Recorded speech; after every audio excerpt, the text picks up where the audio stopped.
If blacks are holding the priesthood, why was that? I mean, there wasn't an issue. When did the issue begin? Well, let's hear a few statements on priesthood that we have from our church leaders.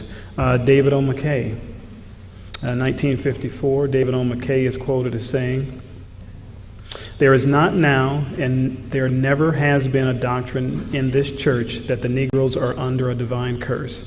There is no doctrine in the church of any kind pertaining to the Negro." I'm going to repeat that.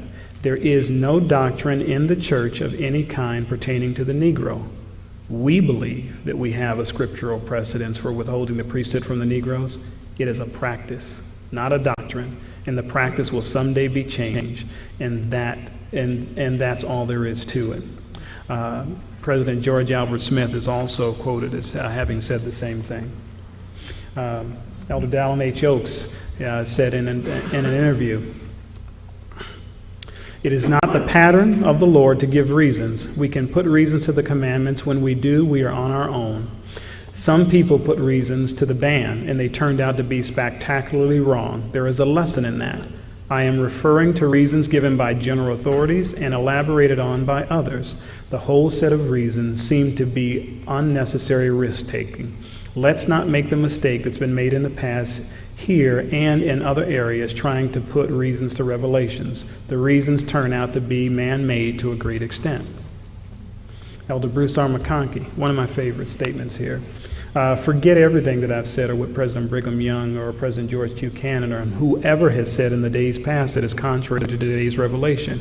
We spoke with a limited understanding and without the light and knowledge that is now coming to the world.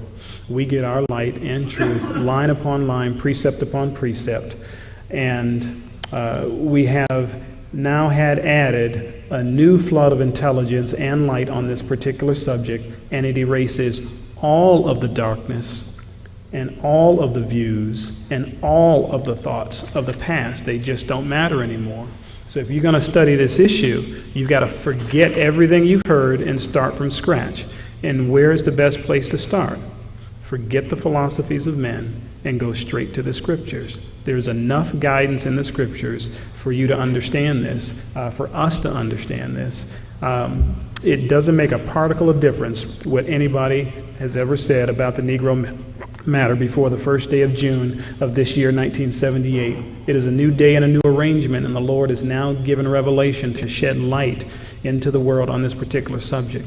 Now, we're going to talk a great deal more about that light, because with that light and that knowledge, that flood, it wasn't just a revelation that reversed the priesthood, but it was a flood of intelligence that came, as Elder McConkie said, that helped correct the views and the thoughts of the past.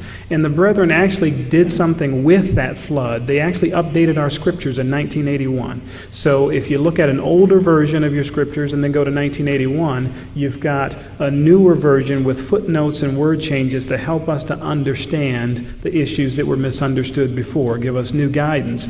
And every single scripture that I could find in the Book of Mormon, in Doctrine and Covenants, that helped us, that we misunderstood regarding this issue, has a footnote given.